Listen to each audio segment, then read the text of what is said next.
Conspiracy, one of the darkest words in the language of man. Yet there is hardly a single page of history that doesn't partially reveal the deadly eye of conspiracy at work. It was a conspiracy that directed Brutus against Caesar in the Roman Senate on the Ides of March. It was a conspiracy that plotted the betrayal of West Point by Benedict Arnold during the American Revolution. It was a conspiracy that led John Wilkes Booth to the assassination of President Lincoln on Good Friday, 1865. The past record of man is burdened with accounts of assassinations, secret combines, palace plots, and betrayals in war. The tenet of conspiracy has been a dominant force in all history. But in spite of this clear record, an amazing number of people have begun to scoff at the possibility of conspiracy at work today. They dismiss such an idea merely as a conspiratorial view of history. The purpose of this presentation is to show that the conspiratorial view of history, particularly of recent history, is the correct view. That there is a secret and powerful combine at work today, that it constitutes the unseen government of the United States, and that it properly can be identified as the capitalist conspiracy.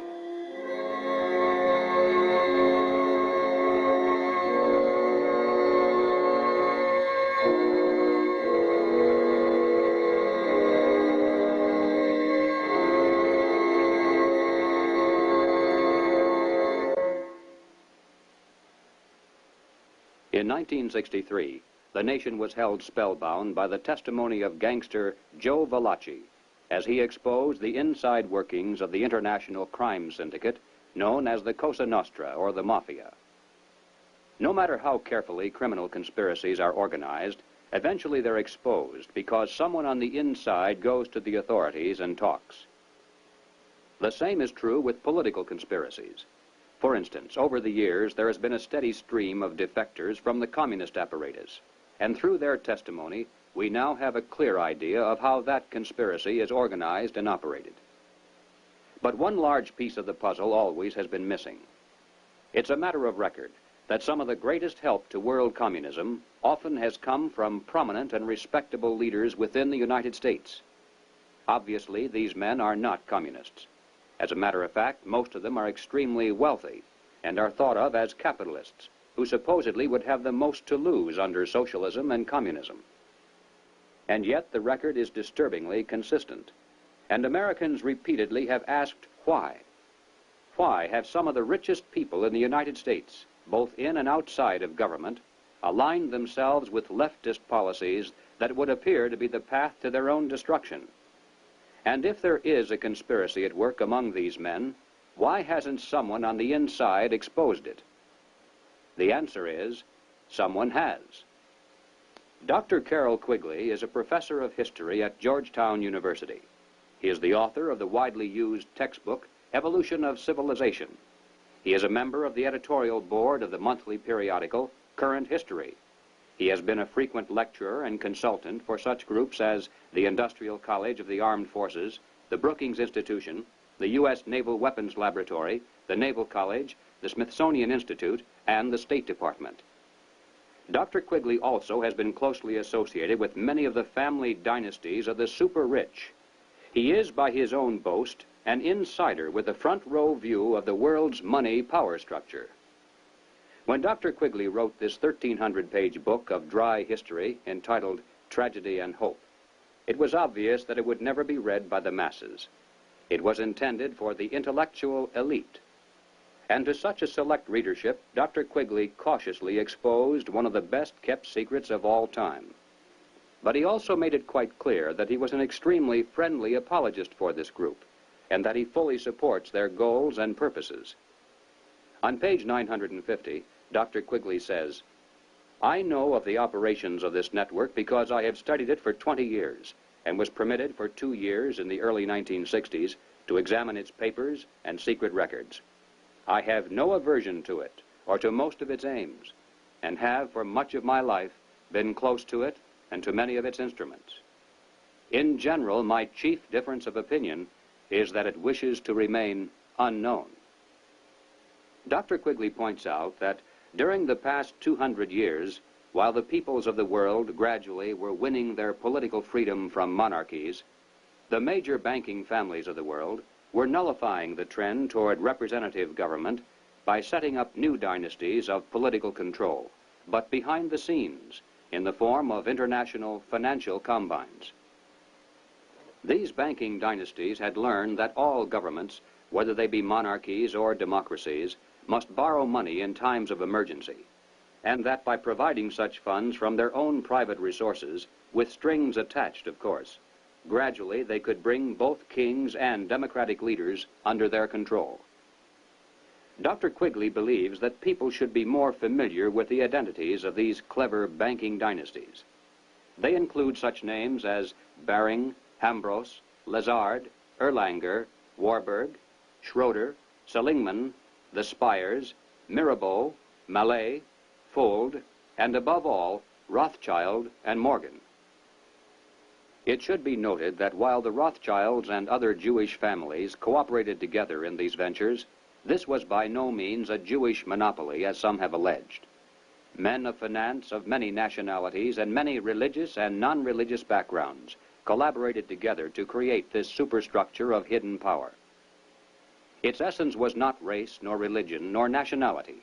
It was simply a passion for control over other human beings.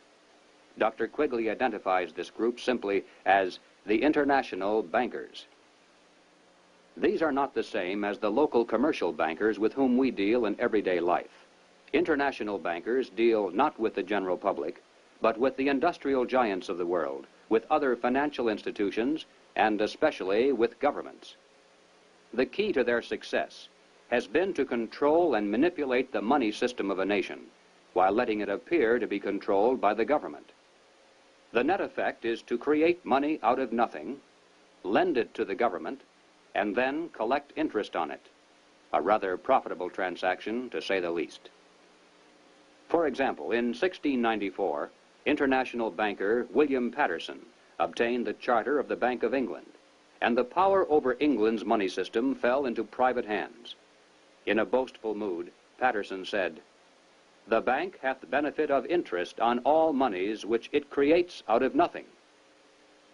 230 years later, Reginald Mackina, British Chancellor of the Exchequer, said, "The banks can and do create money, and they who control the credit of the nation direct the policy of governments and hold in the hollow of their hands the destiny of the people." Turning to the United States, Dr. Quigley tells us, "The structure of financial controls created by the tycoons of big banking and big business in the period 1880 to 1933 was of extraordinary complexity, one business fief being built on another, both being allied with semi-independent associates, the whole rearing upward into two pinnacles of economic and financial power. One, centered in New York, was headed by J.P. Morgan and Company, and the other, in Ohio, was headed by the Rockefeller family. When these two cooperated, as they generally did, they could influence the economic life of the country to a large degree, and could almost control its political life, at least on the federal level. In the United States, it was inevitable that the international banking interests would attempt to establish the same kind of private monopoly over the money system that they had achieved in England, France, Germany, Italy, and Switzerland. The same formula would be used: make it look like a government operation, but keep the control in private hands. John D. Rockefeller had purchased the Chase Bank, and his brother William bought the National City Bank of New York. The Rockefeller Chase Bank was later merged with the Warburg's Manhattan Bank to form the Chase Manhattan, one of the most powerful financial combines in the world today. Acting in concert with the Morgan banking dynasty, they spent untold millions of dollars to promote legislation that would grant to them a private franchise over this nation's money system. To sell this scheme to the voters, the monopolists created the propaganda line that the proposed banking law somehow would work against the monopolies. Politicians took up the cry, "Banking reform," and "Down with Wall Street." And then, to make it look convincing, the financial tycoons publicly pretended to oppose the measure, all the while financing it behind the scenes. On December 22, 1913, the Federal Reserve Act finally was passed into law. Something known as the Federal Reserve System came into being, and with it, total control over the nation's money fell into private hands. The Federal Reserve System solely is responsible for creating money in the United States. The Treasury prints only what the Federal Reserve tells it to print. The far greater amount of checkbook money is also determined by this group. Yet it is not a government agency and is entirely beyond the reach of the American voter. Technically, the stock of the Federal Reserve System is held by 12 privately owned national banks that make up the system. These, in turn, are owned primarily by the private banking dynasties that work so hard to bring that system into being. By law, the 7 members of the Federal Reserve Board are appointed by the President for a term of 14 years each. In spite of the incredible length of these appointments, nevertheless, they're supposed to create the illusion that the people, acting through their elected leaders, have some voice in the nation's monetary policies. In practice, however, every president since the beginning of the Federal Reserve System has appointed only those men who were congenial to the financial interests of the international banking dynasties. There have been no exceptions. It is now known that the original Federal Reserve Board was handpicked by Colonel Edward Mandell House, who early in his career had represented British and American banking interests. The intimate papers of Colonel House, edited by Charles Seymour, reveal House as the unseen guardian angel of the Federal Reserve System. In the words of Mr. Seymour, the Schiffs, the Warburgs, the Kahns, the Rockefellers, and the Morgans had faith in House.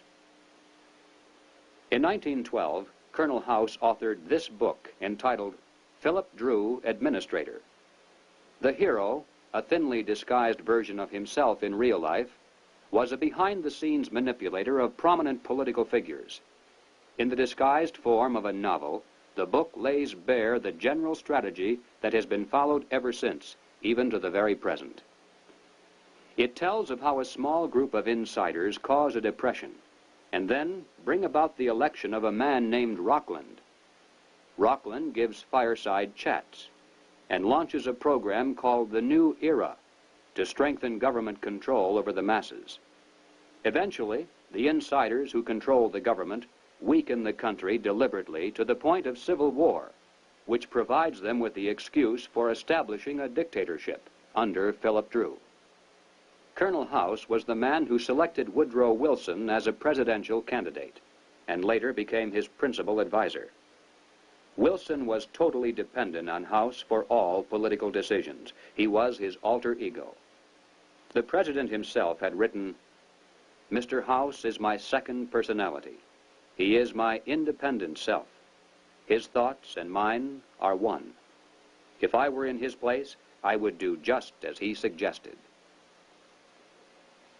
When the federal government goes into debt, it borrows that money from the Federal Reserve System. The national debt presently is at the 400 billion mark. Just to pay the interest on this debt, taxpayers are forced to contribute over $20 billion every year. And remember, that is interest on money created out of nothing. At National Convention time, $20 billion can determine far more politics than all the shouting and placard waving and brass bands combined. And one can only imagine the economic and political pressures that are brought to bear on a candidate seeking public office. Pressures and commitments to make sure that if elected, the new president will make the correct appointments, not only to the Federal Reserve Board, but also to ambassadorial posts, government agencies, the cabinet, and even the Supreme Court. This is why, through the years, administrations change, party labels change, but major policies do not. In 1870, a wealthy British socialist by the name of John Ruskin was appointed as Professor of Fine Arts at Oxford University in London. He taught his students that the state must take control of the means of production and organize them for the good of the community as a whole. But he advocated placing control of this, and that it is time that world governments officially acknowledge My continual aim has been to show the eternal superiority of some men to others, sometimes even of one man to all others. Dr. Quigley tells us, Ruskin spoke to the Oxford undergraduates as members of the privileged ruling class. He told them that they were the possessors of a magnificent tradition of education, beauty, rule of law, freedom, decency, and self-discipline. But that this tradition could not be saved unless it could be extended to the lower classes in England itself and to the non-English masses throughout the world. Ruskin's message had a sensational impact. His inaugural lecture was copied out in longhand by one undergraduate, Cecil Rhodes, who kept it with him for 30 years. Cecil Rhodes made one of the world's greatest fortunes. With help from international bankers, he was able to establish a virtual monopoly over all the diamonds that came from South Africa, and most of the gold as well. Throughout his entire life, Cecil Rhodes spent most of his vast income to promote the ruling class ideas of John Ruskin. Many people are familiar with the world-famous Rhodes Scholarships, which were established to promote the less controversial aspects of John Ruskin's dream. But very few are familiar with the fact that in 1891, Cecil Rhodes established a secret society to promote the rest of that dream. Dr. Quigley explains, in this secret society, Rhodes was to be leader. Stead, Brett, Lord Esher, and Milner were to form an executive committee.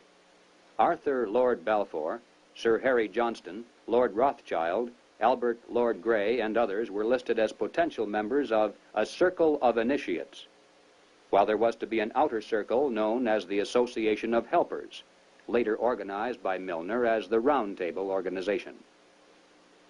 Here, then, was the classic pattern of political conspiracies throughout all history. At the center, usually depicted as the all-seeing eye, there is a tiny group in complete control, with one man as the undisputed leader. Next comes a circle of secondary leadership that for the most part is completely unaware of an inner core. They're led to believe that they are the innermost ring. In time, as these conspiracies are built from the center out, they form additional rings of organization. Those in the outer echelons usually are poor idealistic souls with an honest desire to improve the world. They never suspect an inner control for sinister purposes, and only those few who demonstrate a ruthless capacity for higher leadership are ever allowed to see it. After the death of Cecil Rhodes, the inner core of his secret society fell to the hands of Lord Alfred Milner, Governor-General and High Commissioner of South Africa. As director of a number of public banks and corporate precursor of England's Midland Bank, he became one of the greatest political and financial powers in the world. Milner recruited into his secret society a group of young men, chiefly from Oxford and Toynbee Hall. And according to Quigley, through his influence, these men were able to win influential posts in government and international finance, and became the dominant influence in British imperial and foreign affairs up to 1939. Under Milner in South Africa, they were known as Milner's Kindergarten until 1910. In 1909 to 1913, they organized semi-secret groups known as Round Table groups in the chief British dependencies and in the United States. The Round Table group in the United States promptly created an external organization known as the CFR, the Council on Foreign Relations. It is through this organizational ring and then outward, through tax-exempt foundations, universities, and government agencies, that the international capitalist conspiracy has dominated the domestic and foreign policies of the United States for over 50 years. Unless there is any doubt as to who is behind the CFR, Dr. Quigley tells us bluntly, in New York it was known as the Council on Foreign Relations and was a front for J.P. Morgan and Company in association with the very small American Round Table Group. The CFR building is located on the west side of fashionable Park Avenue in New York.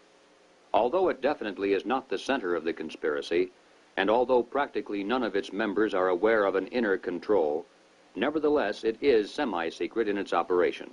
It shuns publicity, and members are sworn not to disclose to the public the proceedings of its conferences and briefings. It has a formal membership of 1,400 elite personalities. In Harper's Magazine of July 1958, there is an article entitled School for Statesmen, written by CFR member Joseph Kraft. Kraft revealed that one of the chief architects for the CFR was none other than Colonel Edward Mandell House. At the time of writing this article, Mr. Kraft boasted that the CFR membership even then included the President, the Secretary of State, the Chairman of the Atomic Energy Commission, the Director of the Central Intelligence Agency, the Board Chairman of 3 of the country's 5 largest industrial corporations, 2 of the 4 richest insurance companies, and 2 of the 3 biggest banks, plus the senior partners of 2 of the 3 leading Wall Street law firms, the publishers of the 2 biggest news magazines and of the country's most influential newspaper, and the presidents of the big 3 in both universities and foundations, as well as a score of other college presidents, a scattering of top scientists and journalists. The CFR, from behind the scenes, has dominated this nation for decades. CFR members include top executives and journalists for the New York Times, the Washington Post, the Chicago Daily News, Harper's, Look, Time, Life, Newsweek, U.S. News and World Report, CBS, NBC, MGM. They include directors of the Ford Foundation, the Rockefeller Foundation, the Carnegie Endowment Fund. They include Presidents Hoover, Eisenhower, Johnson, and Nixon, Secretaries of State Stettinius, Atchison, Dulles, Herter, and Rusk, a fantastic percentage of the President's cabinet, undersecretaries, the Federal Reserve Board, ambassadors to other countries, Supreme Court justices, and presidential advisors. The average American has never heard of the CFR, yet it is the unseen government of the United States. It's a sobering fact that the hidden power structure of international finance has exerted tremendous influence over public opinion in this country through its virtual control of higher education and major segments of mass communications. The human mind is like a computer. No matter how efficient it may be, its reliability is only as great as the information fed into it. If it is possible to control the input of the human mind, then no matter how intelligent a person may be, it's entirely possible to program what he will think. And yes, it's even possible to program people to laugh at the mere mention of the word conspiracy. Such programming, of course, can work in both directions. While one group has been conditioned not to see any conspiracy at work, another group has been led to believe that communists have been behind practically everything, a position easily made to look ridiculous. These well-intentioned anti-communists have been correct in their charge of conspiracy, but incorrect in knowing who to blame. As far back as 1907, Trotsky was financed by British bankers. By 1917, the major financing for the communist revolution in Russia was coming through Lord Alfred Milner, the leader of that inner core within the roundtable groups and the CFR. In America, Jacob Schiff of Kuhn, Loeb and Company gave $20 million to Trotsky. From Germany, millions more came from Max Warburg. The communist movement, not only in the United States, but around the world, always has been financed by the international banking establishment. Dr. Quigley explains why the establishment has never greatly worried about the communist movement in America. He says, "It must be recognized that the power that these energetic left-wingers exercised was never their own power or communist power, but was ultimately the power of the international financial coterie." In the 1950s, when the public became aroused over evidence of communist subversion in the federal government, it was a simple expedient to have a promising young congressman from California dramatically expose one communist agent. The establishment press gave it extensive coverage, the public was placated, and the obscure congressman became a national hero almost overnight. But when Congressman Reese of Tennessee began to investigate the link-up between Alger Hiss, the Carnegie Endowment, the Morgan Bank, and the interlocking tax-exempt foundations, the establishment press and the administration moved mightily against him. The pressures were so great that he was forced to abandon his investigation, and no one has dared to try it since. After a man has far more money than he possibly can spend for pleasures, what is left to excite him? For those with a ruling class mentality, the answer is power, raw power over other human beings. Money can buy such power only to a point. Beyond that, politics is the sport, and world politics is the ultimate game. For the purposes of this presentation, we have referred to those in the international power structure as capitalists. But these men are not really capitalists in the classical sense. They are merely rich socialists. They have gained their vast wealth not through honest competition and free enterprise, but by political influence and favoritism, the granting of government protection to eliminate competition, and by gigantic fraud of the money system, backed by government force. These men are striving to create a world superstate, with the expectation that from behind the scenes, they will be the ones who will rule. Not free enterprise capitalism, but big government is the conspiracy's life force. World government is its ultimate goal. But what is the best way to sell big government and then world government to a people like ours, historically devoted to an independent republic of limited powers? The answer is simple. In revolutionary literature, the tactic is known as pressure from above and below. It's the strategy that Colonel House laid down in his book, Philip Drew, Administrator. Deliberately create problems, and then offer only those solutions that result in the expansion of government. Create conditions so frightful at home and abroad that the abandonment of personal liberties and national sovereignty will appear as a reasonable price for a return to domestic tranquility and world peace.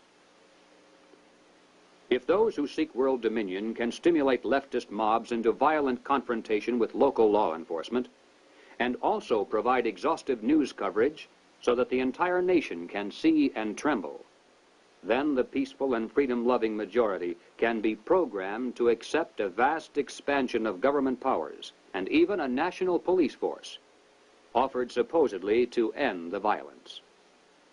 If those who seek world dominion can raise the specter of an enemy armed to the teeth with superior atomic weapons on the verge of launching a nuclear holocaust, and also offer world government as the prevention, then millions of Americans can be programmed to accept the loss of national sovereignty as our last best hope for peace. This is the meaning of pressure from above and below. To put over police state measures at home, they need chaos, crime, and anarchy in the streets. To sell the idea of world government, they need the constant threat of nuclear war. Or, as they say in revolutionary circles, the real action is in the reaction. In 1968, Random House Incorporated published this book by James Coonan, The Strawberry Statement, Notes of a College Revolutionary. Coonan carries the usual New Left credentials and is a classic example of the extent to which a highly intelligent mind can be programmed by the establishment into thinking that it is acting against the establishment. Coonan was one of the leading participants in the first student seizure of an American university, which occurred at Columbia in April of 1968. Initially, the movement was not large and easily could have been stopped by a simple police action. But as usual, the anti-establishment forces received their greatest help from the establishment itself. For several days, police were told not to interfere. Meanwhile, university officials groveled in the face of outrageous propaganda charges, and the media made national heroes of the rebelling students. MGM even made a movie out of Coonan's book. On page 130, Coonan wrote, "In the evening, I went up to the U to check out a strategy meeting. A kid was giving a report on the SDS convention. He said that at the convention, men from Business International roundtables, the meeting sponsored by Business International for their client groups and heads of government, tried to buy up a few radicals.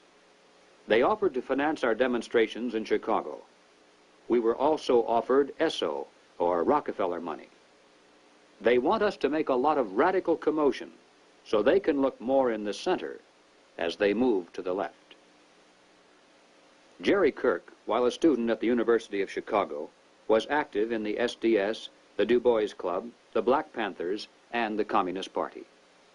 In 1969, Mr. Kirk broke from the party, and the following year testified before the House and Senate Internal Security Committees. Here is what Mr. Kirk has told us. And and that it is time that world governments officially acknowledge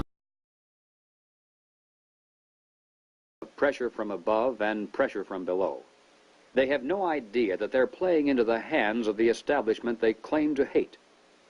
The radicals think they're fighting the forces of the super-rich, like Rockefeller and Ford, and don't realize that it is precisely such forces which are behind their own revolution, financing it and using it for their own purposes.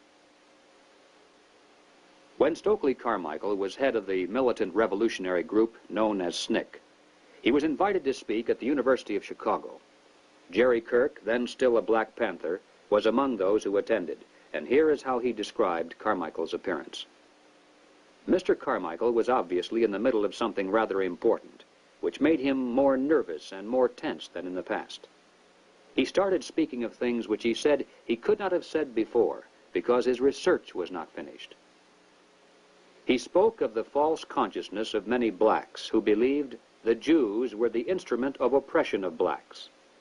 And he made note of the fact that even though many Jewish people, for example in New York, own quite a bit of land, one must understand that the overwhelming percentages of mortgages in Harlem was owned not by Jewish people, but by Morgan Guarantee Trust, the Morgan family, and Chase Manhattan Bank, the Rockefellers.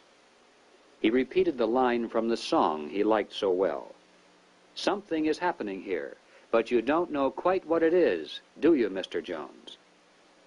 What he was getting at was that the Jews were simply one strata of society who are themselves being oppressed by people who were much richer and much more powerful. In the agencies of this power, he cited banks, the chief among which were Morgan Guarantee Trust and Chase Manhattan, and the foundations connected with these monoliths. It was not long after this that Stokely Carmichael mysteriously was ousted from both SNCC and the Black Panthers. Apparently, he had learned too much.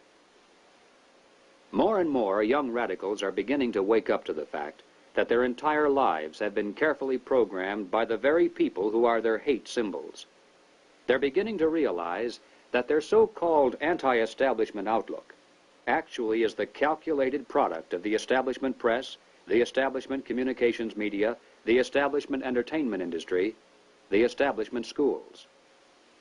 Rich men's corporations publish and popularize revolutionary books and songs. Through advertising, rich men's businesses subsidize revolutionary magazines. Rich men's tax-exempt foundations pour millions of dollars into left-wing organizations. The federal establishment in Washington, through agencies like the OEO, provide weekly paychecks to thousands of hardcore revolutionaries. And so we return again to the basic question, why? Why does the establishment publicly condemn but privately support the anti-establishment movement? Former communist Jerry Kirk answers, "The idea is to create a situation where the people are so frightened of the violence all around them that they will throw their hands up in the air and demand, 'Federal government, do something.' And the only choice open will be martial law. The communists, black militants, and revolutionaries will never succeed in overthrowing the government of the United States. But unless they are stopped, they will scare the American people into accepting socialism from Washington and statist rule by the insiders of the establishment. This is what it is really all about." In Bavaria, the year 1786, acting on a tip from an informer, police raided the home of a prominent attorney named von Zwack. They seized documents and letters revealing that he was a high-ranking member of an extensive conspiracy called the Order of the Illuminati. Over the centuries, forms of the word Illuminati, meaning the enlightened ones, have been used by many secret sects and occult organizations. Most prominent among these were the Illuminados of Spain, the Guernets of France, and the Roshania of Afghanistan. But these were concerned primarily with psychological and spiritual objectives, a proclaimed inner wisdom and mind mastery of the secrets of the universe. The conspiracy exposed in Bavaria was of an entirely different order. The Illuminati was founded on May 1st, 1776, by Adam Weishaupt, a professor at Ingolstadt University.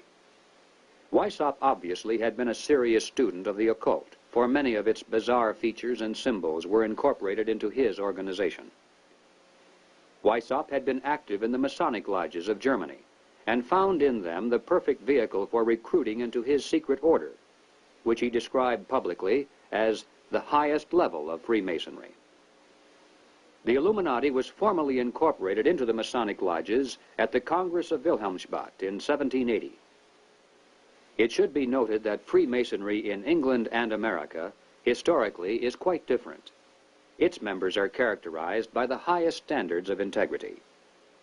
Nevertheless, it is a fact that from 1780 on, the Illuminati did flourish as a parasite on the highest levels of the Masonic movement in Europe, especially the Grand Orient lodges of France. There were 8 conspiratorial rings within rings, advancing from the outermost novice inward to Rex, or king. The king, of course, was Weishaupt himself, who had adopted the code name Spartacus. Those in the outer rings were told that the grand purpose of the order was to make of the human race, without any distinction of nation, condition, or profession, one good and happy family. But by the time the member had advanced to the level of presbyter, or priest, his oath of absolute secrecy and obedience had become deadly serious. Only then was he allowed finally to see the ultimate goal of the order.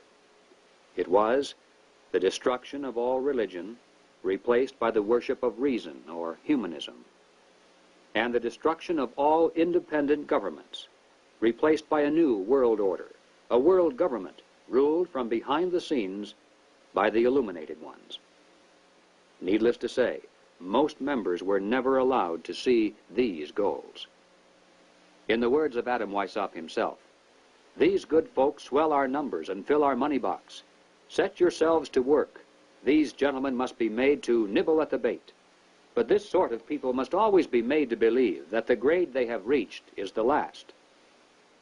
The public record of the Illuminati is quite thin, but it does show that before it was exposed briefly in 1786, it had already enjoyed immense success in attracting into its outer rings some of the most prominent men of Europe. Its roster included important names in both government and finance. It was the most important single force behind the French Revolution. Some years later, an obscure intellectual by the name of Karl Marx joined a conspiratorial circle called the League of the Just. Shortly afterward, this group reformed into still another organization called the Communist League. And in 1847, they commissioned Marx to write their policy statement for the public. It was called the Communist Manifesto. On the surface, the manifesto appealed to the workers of the world to arise against their capitalist exploiters. But it should be noted that the project was supervised by Friedrich Engels, a capitalist of substantial wealth. Marx himself was so unimportant that his name didn't even appear on the manifesto for the first 20 years after its publication. In 1920, just 3 years after the Bolsheviks seized Russia, Winston Churchill declared, "From the days of Spartacus Weishaupt to those of Karl Marx, to those of Trotsky, Bela Kun, Rosa Luxemburg, and Emma Goldman, this worldwide conspiracy has been the mainspring of every subversive movement during the 19th century, and now at last has gripped the Russian people by the hair of their heads." Each year, May 1st is celebrated by communists world over as a day of international solidarity. As mentioned previously, the Illuminati also was founded on May 1st. Undoubtedly, this is merely a coincidence.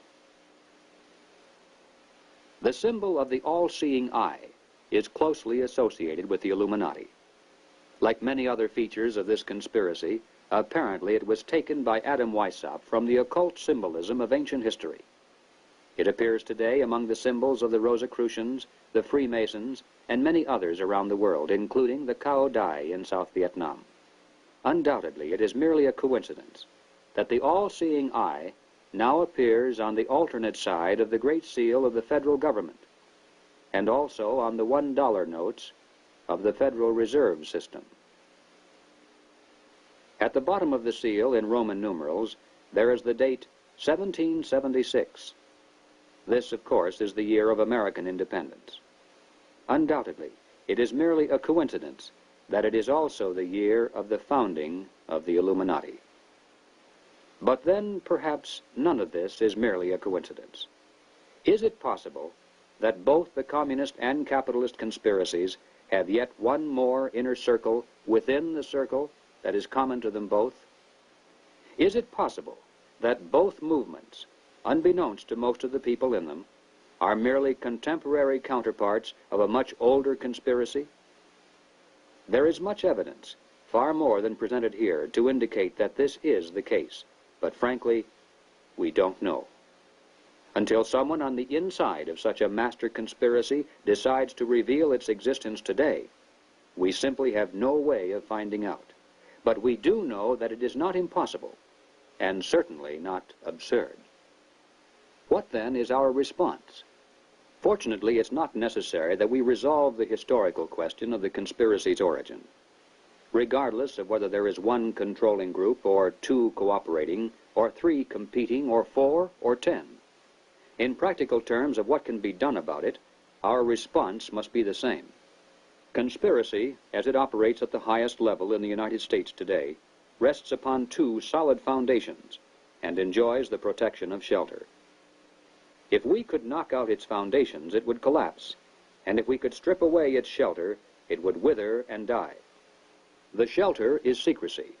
The foundations are big government and manipulation of money. No conspiracy can stand the light of exposure. No conspiracy can rule the masses without the tool of an extensive government bureaucracy. And certainly no capitalist conspiracy can long survive without control over the nation's money. Expose the conspiracy. Reduce the size of government. Return our money to a standard that cannot be manipulated. This must be our response. In the limited time available, we have attempted to demonstrate that the conspiratorial view of history, particularly of recent history, is the correct view. Let us summarize now 7 major conclusions. 1. There is and has been for some time a conspiracy among some of the richest people in the world. A conspiracy that virtually owns the money systems of the major non-communist nations. This monopoly is protected by the power of the respective governments and is used to perpetuate the conspiracy's vast wealth by the creation of money out of nothing. 2. In the United States, this monetary fraud is perpetuated through the Federal Reserve System. Although the executive branch theoretically has some control over this system through occasional appointments, in reality, it is the system and those behind it who control the executive branch. 3. The capitalist conspiracy in this country surfaces to public view in the form of the semi-secret Council on Foreign Relations. Its members exercise their control over the nation through government, tax-exempt foundations, centers of education, and the mass communications media. 4. On the surface, the capitalist conspiracy appears to oppose communism. It spends billions of dollars in spectacular military displays of anti-communism all around the world, but never to the extent of seriously harming the enemy, and certainly not to the extent of defeating him. Meanwhile, behind the scenes, the conspiracy always has nourished and aided communism both at home and abroad. It does this not because it is pro-communist, but because it needs the appearance of a formidable foe and the chaos byproduct of a managed conflict to advance its own goal of totalitarian world government. 5. There is much evidence indicating that the capitalist and communist conspiracies both are directed by a single master conspiracy which may have continuity with the order of the Illuminati, which was founded 200 years ago. But this historical question is not nearly as important as the immediate question of what can be done about it today. 6. As for our response, we must begin to dismantle the conspiracy's machine of big government. We must restore American independence. We must return our schools to local control. We must protect our police forces from federal aid, which is the certain path to a national police force controlled from Washington. We must denounce revenue sharing as a transparent device leading to control over local government. We must raise up men for political office. And that it is time that world governments officially acknowledge. And that means men who are totally independent of establishment politics. 7. We must reduce the Federal Reserve System to a service function of clearing checks between banks only. Merely turning the system as it stands over to the federal government, as some have suggested, will not solve the problem. The same people would control it either way. The root of the evil is that money is created out of nothing, and the insiders could do that today just as easily directly through government as they do through the Federal Reserve System. The ultimate solution is to prevent anyone, in or out of government, from manipulating the money supply. And the only way to do that is to return our money to the gold and silver standards. 8. We must expose the conspiracy to public view. If somehow every American could be made aware of the facts contained in this presentation, if it were possible to circumvent the establishment's channels of mass communication and carry this message person to person to our friends and neighbors and fellow club members, the conspiracy would collapse like a house of cards. Yes, the hour is late, but it is not too late if we are realistic in our efforts. As Americans, we can still speak out without fear of imprisonment. We can still join together into patriotic groups to multiply our effectiveness. We can still challenge the establishment's candidates. We still retain that remnant of power to regain control of our own government. With divine guidance and with your help, it can be done.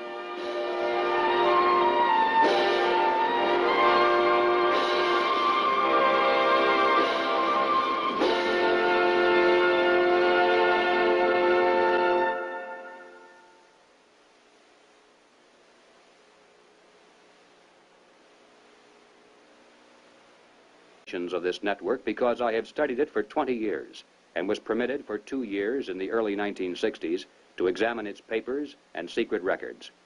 I have no aversion to it or to most of its aims, and have for much of my life been close to it and to many of its instruments.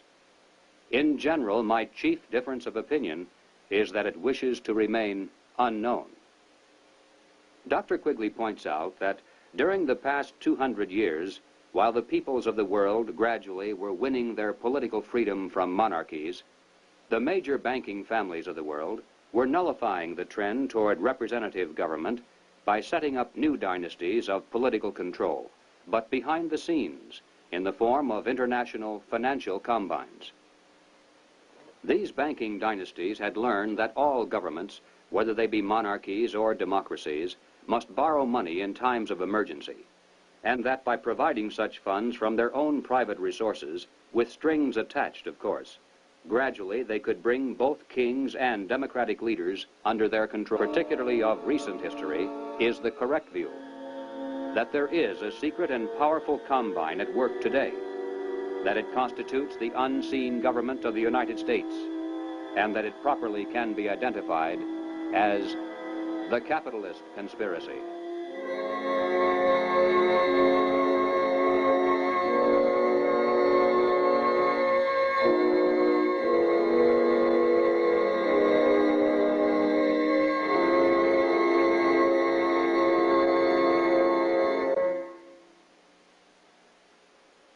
In 1963, the nation was held spellbound by the testimony of gangster Joe Valachi as he exposed the inside workings of the international crime syndicate known as the Cosa Nostra, or the Mafia. No matter how carefully criminal conspiracies are organized, eventually they're exposed because someone on the inside goes to the authorities and talks. The same is true with political conspiracies. For instance, over the years, there has been a steady stream of defectors from the communist textbook, Evolution of Civilization. He is a member of the editorial board of the monthly periodical, Current History. He has been a frequent lecturer and consultant for such groups as the Industrial College of the Armed Forces, the Brookings Institution, the U.S. Naval Weapons Laboratory, the Naval College, the Smithsonian Institute, and the State Department. Dr. Quigley also has been closely associated with many of the family dynasties of the super-rich. He is, by his own boast, an insider with a front-row view of the world's money power structure. When Dr. Quigley wrote this 1,300-page book of dry history entitled Tragedy and Hope, it was obvious that it would never be read by the masses. It was intended for the intellectual elite. And to such a select readership, Dr. Quigley cautiously exposed one of the best-kept secrets of all time. But he also made it quite clear that he was an extremely friendly apologist for this group, and that he fully supports their goals and purposes. On page 950, Dr. Quigley says, "I know of the operation conspiracy, one of the darkest words in the language of man. Yet there is hardly a single page of history that doesn't partially reveal the deadly eye of conspiracy at work. It was a conspiracy that directed Brutus against Caesar in the Roman Senate on the Ides of March.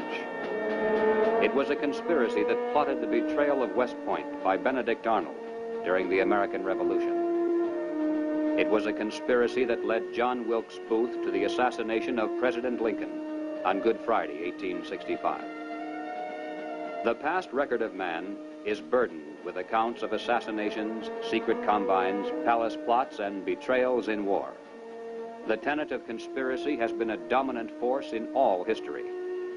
But in spite of this clear record, an amazing number of people have begun to scoff at the possibility of conspiracy at work today.